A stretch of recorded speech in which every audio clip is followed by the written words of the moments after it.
verre est devenu un acteur primordial puisqu'en fait il y a une forme d'industrialisation qui s'est faite. Avec l'industrialisation du verre, le verre est devenu effectivement d'une utilisation extrêmement courante, à la fois dans les usages qu'on peut avoir à la maison, mais aussi n'oublions pas l'usage qu'on peut avoir dans les restaurants.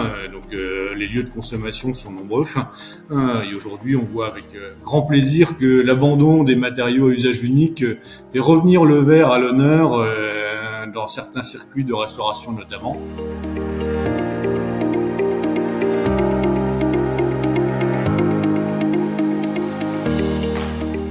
Une ligne de production est dédiée à une gamme de produits.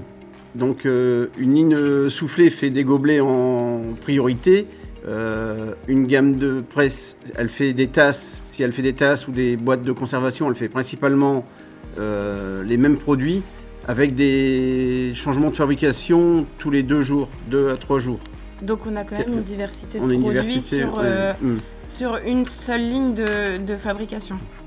On peut considérer qu'il y a à peu près une centaine de références par ligne.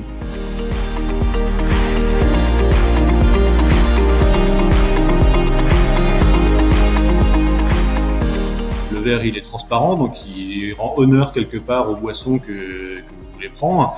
Donc on voit très bien, notamment sur le vin, le jeu sur la couleur est important. Donc ça permet aussi d'animer la table. N'oublions pas que dans la table, il y a aussi un élément de décor, un peu de mise en scène, de théâtre. Et le verre a toute sa place à jouer. Quand on regarde une jolie table, on regarde aussi les verres. Et on peut jouer sur les niveaux avec des gobelets, des verres plus ou moins hauts. L'intérêt du verre aussi, et on l'a vu ces dernières années, c'est la capacité d'adaptation à des besoins qui évoluent. On voit très bien que de plus en plus, de manière générale, sur beaucoup de marchés, on évolue vers une consommation un peu d'experts. Et typiquement pour le vin, c'est vraiment l'exemple emblématique. Vous allez avoir des verres qui vont être plus sur du vin blanc, du vin rouge, des vins tranquilles, de l'effervescent. Donc vous avez toute une approche gustative quelque part qui est servie par le verre. On le voit aujourd'hui. Alors le vin, effectivement, c'est assez exemplaire. On le voit aussi sur la bière, avec de même qu'il y a une évolution qui est amenée avec les microbrasseries. Forcément, il y a aussi des nouveaux types de verres qui apparaissent.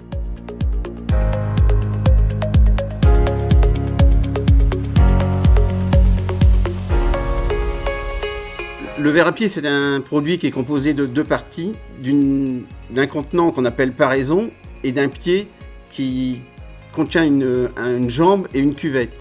Donc on fabrique simultanément les 2 composants sur 2 machines séparées. Donc on fait des paraisons et des pieds d'un côté. On les transfère sur une machine pour faire l'assemblage. Donc on fait la soudure, on vient réchauffer la paraison et la jambe qu'on vient coller, donc faire une soudure. On étire la jambe pour avoir une belle jambe étirée. Et ensuite on chauffe la cuvette pour faire un étalement du pied.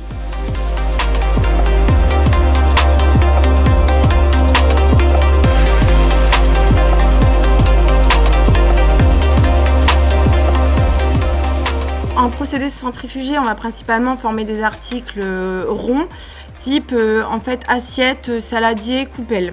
Comme pour les autres procédés, on va former une goutte calibrée en poids et en diamètre qui va chuter finalement dans un moule. Cette goutte est guidée par un entonnoir qui permet du coup de centrer la goutte dans le moule. Puis l'entonnoir se retire et finalement le moule entre en rotation, ce qui permet du coup de donner la forme finale de l'article par force centrifuge. Donc l'article est ensuite refroidi par air ventilé, le moule est également refroidi, ce qui permet du coup d'atteindre la température où le verre n'est plus malléable et donc de le démouler de la machine de centrifugation. Donc ensuite l'article est transféré à un traitement thermique. Donc là principalement pour les assiettes, on va procéder à un traitement de trempe.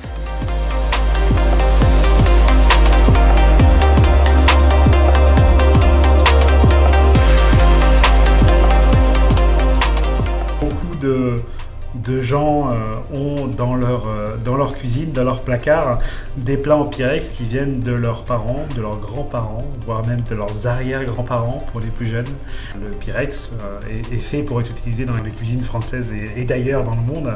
Et donc le but, c'est qu'on puisse enfourner un plat à des très hautes températures et sortir ce plat, le poser sur une table ou ou sur un coin de cuisine un peu plus froid et qu'il n'y ait aucun problème lié au choc thermique entre la température dans le four et la température en dehors du four. Dans les plats à four, il va y avoir bien sûr la partie pratique. Un produit qui soit suffisamment haut pour avoir assez de contenance, des poignées assez longues pour qu'on ne mette pas la manique dans la préparation quand on manie le produit, qui puisse sortir facilement du four sans se brûler. Donc il y a vraiment un côté pratique qui est très important, mais l'esthétisme est là également parce qu'en fait on n'a pas forcément envie de devoir transvaser sa préparation culinaire vers un autre plat. Donc l'idée c'est vraiment d'offrir un produit au consommateur qui soit suffisamment beau pour qu'il ait envie de le mettre directement de la cuisine vers la table. Et donc c'est ce qu'on essaye de faire avec nos produits Pyrex en rajoutant des détails, des vagues sur les côtés, des finitions esthétiques. On est même venu jusqu'à rajouter de la couleur sur notre dernière gamme de produits qui s'appelle Colors. Et donc l'idée c'est vraiment de pouvoir proposer un produit qui soit vraiment parfait, aussi bien en termes d'usage qu'en termes de présentation sur la table au quotidien. Pour le verre Pyrex, il y a 2 éléments qui sont différenciants par rapport au verre classique. Le premier élément c'est la chimie. Le verre Pyrex, c'est un verre qu'on appelle un borosilicate, qui est une qualité de chimie de verre particulière. Et pour faire ce verre-là, on utilise des matières premières qui sont également particulières, et en particulier du bore, en fait des oxydes de bore, qui vient d'un minerai particulier, qui apporte des propriétés de dilatation. C'est-à-dire qu'en fait, le verre borosilicate se dilate moins en fonction de la température qu'un verre classique, qu'on appelle du soda calcique. Et donc, comme il se dilate moins avec la température, il risque moins tout simplement de casser. Ça, c'est la partie chimique et c'est sa grande différenciation qui induit beaucoup de choses. D'ailleurs, le four est spécifique, les machines de production sont spécifiques, le savoir-faire est spécifique à cause de cette chimie-là. Et puis ensuite, il y a une partie physique, c'est ce qu'on appelle la trempe. Le verre Pyrex, c'est un verre trempé. Donc la trempe, c'est un traitement thermique des pièces qui fait qu'on renforce la surface des plats en verre qu'on vient produire. Et donc cette trempe-là améliore encore la résistance au choc thermique qui est déjà créée par la chimie du verre. Donc c'est vraiment les deux jambes, on va dire, les 2 pattes du Pyrex, c'est la chimie spécifique en borosilicate et puis la trempe qui est le traitement thermique en fin de production.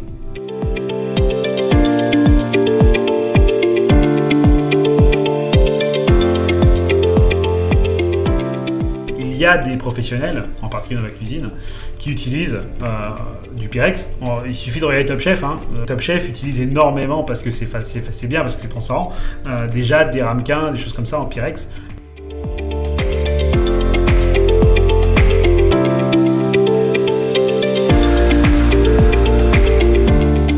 Quelques hublots en plastique, mais majoritairement les hublots sont en verre. Oui. Donc pour fabriquer un hublot de machine à laver, on calibre une goutte qui va entre 1 kg et 3 kg, qui tombe dans un moule à l'aide d'un toboggan, d'un chemin de goutte. On laisse tomber la goutte dans le moule et on vient presser le moule. Ensuite, le moule est transféré sur des postes de refroidissement, donc refroidissement à l'air et à l'eau, au niveau du moule, pour tirer les calories et avoir un article qui soit rigidifié pour être démoulable et transférable.